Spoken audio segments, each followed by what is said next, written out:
Hopefully you are safe and well at home. To help slow the spread of COVID-19, the CDC has suggested we wear cloth coverings over our faces when we must go out in public settings. So grab a bandana or cloth square that can be washed after each use, 2 hair ties or rubber bands, and let's make a mask together. Lay the cloth square out flat.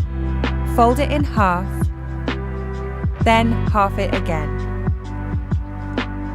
Take one of the hair ties or rubber bands and wrap around the cloth, pulling it through the center of the hair tie or rubber band. The hair ties or bands should be about 6 inches apart. Now, fold the outer edges of the cloth in, layering on top of each other. Pick up the bands on either side and wrap the bands around your ears. Remember, by social distancing, you're taking care of yourself and others. Let's all keep doing that.